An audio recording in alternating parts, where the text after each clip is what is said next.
Now, forewarned weather with Ashlee Baracy. Happy Friday, folks. We are tracking an incredibly warm start to the weekend. We're going to have to get past a little bit of rain to our north first, but that's all due to a warm front lifting, and we spend the majority of the daylight hours today dry. So let's start with Exact Track 4D to show you where the wet weather has set up this morning. That's well north of Saginaw, Grand Rapids, and just clipping the top tier there of the thumb. Now, I'll put Exact Track 4D into motion where you see this is more of an easterly motion, so it's not really sinking too far south. I won't rule out a stray little light shower that could develop across our area this morning, but certainly nothing severe this morning. Better chance for a few storms to develop tonight, and even that will likely be sub-severe. So temperature change. Noticeable might be an understatement. 20 degrees warmer at Metro Airport right now than where we were this time yesterday. 25 degrees warmer in Ann Arbor, and that's the theme across the area. Anywhere from 20 to 25 degrees warmer across southeastern Michigan. We're taking that through the day. So we're starting off in the 50s, 55 over at Metro, 52 in Mount Clemens and Pontiac, 54 in Ann Arbor, and 57 up in Sandusky, where we have a bit more cloud cover through the overnight. But we will be soaring not just into the 70s. I think that we could easily see a couple communities hit 80 this afternoon. So we have mostly cloudy skies to start, especially if we get a few more breaks in the afternoon in that cloud cover, better chance of rising close to 80. But 70s put us well above average, which we should be in the upper 50s this time of year.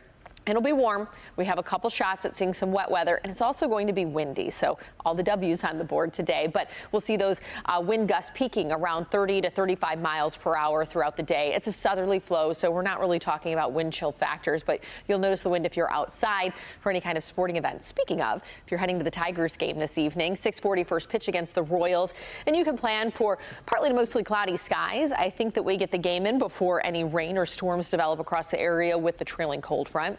So it's going to be a warm and windy, very summer-like feel to the Tigers game today. So warm front is currently lifting through the region. And when I said I'm not going to rule out a sprinkle or two throughout the morning, we're talking 8 a.m. or so, and it's very isolated. We're just holding on to the clouds throughout a chunk of the day. A couple breaks into the afternoon, but around 4 or 5, this model picking up maybe a little stray shower to our south. But the better chance for rain to return will be with the approaching cold front that doesn't roll through till tonight. So the widespread window for shower and storm activity tonight with that front will be 10 p.m. to 5 a.m. This pulling it in after midnight here across the metro area and not really having many of those storms fire off.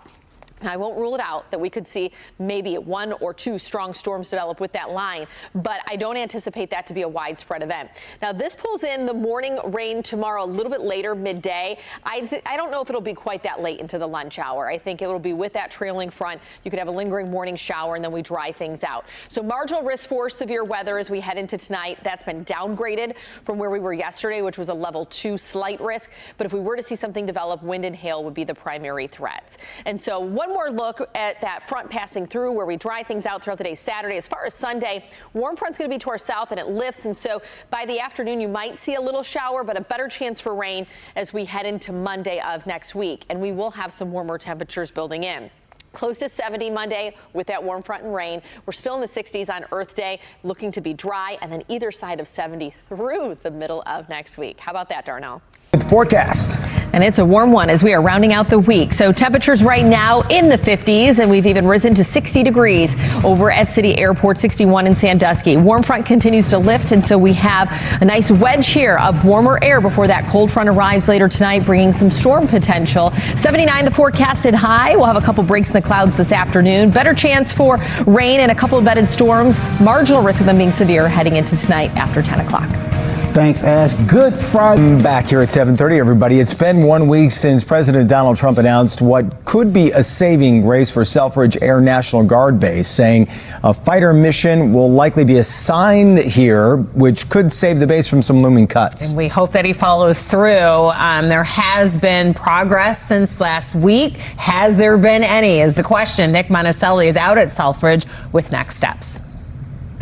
All right, Nick. Well, you have seen the headlines and have probably experienced in the grocery store that egg prices are up 52% from this time last year, according to Consumer Price Index. That has people thinking twice before buying them to just dye them for the Easter holiday, right? Yeah. Well, Kim is here, and she has some affordable options to try out. Yeah. Hey, Kim. Hey, guys. You did a little arts and crafts to See what works best? I brought back my thrifty, experiment like I did a couple of years ago. Exactly. You and Ashlee, for that matter. Thrifty Thursdays. Exactly. All right, so what did you come up with? So obviously dyeing eggs, it's a huge tradition that most people love to do around this time of the year, but that tradition, a little expensive this year, so I got a little creative.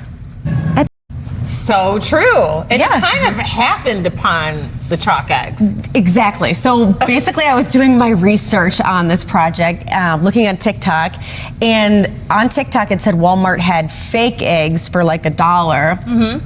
Of course I went and they were sold out because anything that's on TikTok is probably going to be sold out at this point. But then I just came across those chalk eggs and I was like, let's do a little experiment. So I encourage you, if the chalk eggs are sold out, then just find something that's similar. Don't tell everybody. You got to go to Walmart. Healthier alternative compared to the marshmallows or the potatoes, because then you're putting food coloring in with the actual food. You think about dyeing eggs and you're dyeing the shell, not the product that you're eating. Correct. So. Yeah, you're definitely truly wasting. And you get double use. Those, like the potatoes and everything And kids else. will try to eat those marshmallows, you know. Until one bite and then they're going to taste like, what tastes like vinegar. You suggesting kids eat things they shouldn't? No. Never, not your Little dirt kids. never hurt. Yeah. Take after me. The glue. Oh yeah, the paste is okay. Go for it. Yeah. Wow, you did that too? Well, I think Why did we taste glue? You did that? That's so taste it. unlike you. No, not that. you're like, oh, is that? No, it's not bad. You just kids try everything. Looks like frosting. But yeah, it's all about the Had a glue experience. stick yesterday. Now I'm like thinking like you're like my dog. And He is like a dog. In a good way. You can pet him and love him. See, he's so lovable. That's what it is.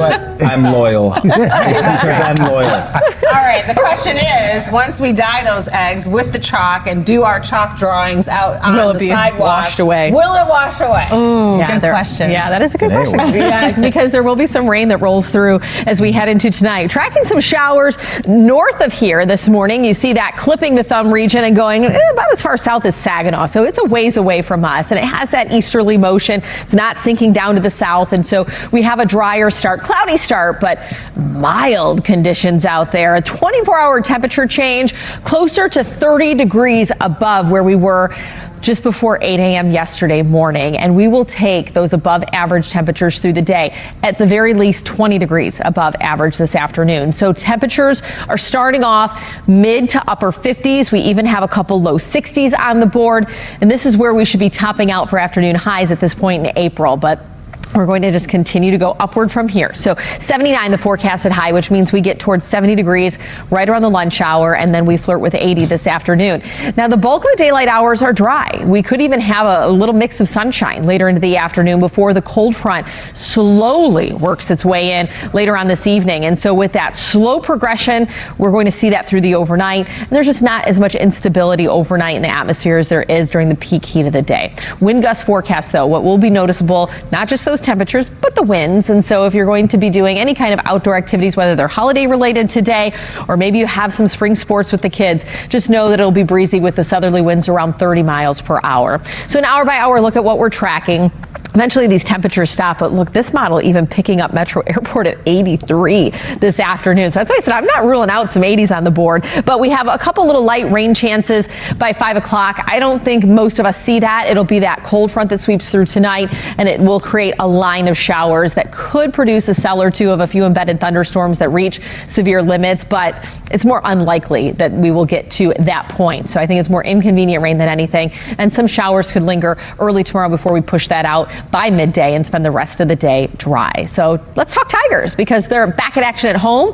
Comerica Park taking on the Royals. It's a 6:40 first pitch. We will be in the 70s throughout game time. I think you'll leave the poncho at home, but definitely this is t-shirt weather. It'll be warm and windy. Storm threats tonight. We've seen a downgrade from the Storm Prediction Center. So previously forecasting slight risk for severe weather. Now they're predicting marginal level 1 risk. So that's good news as we head to bed tonight.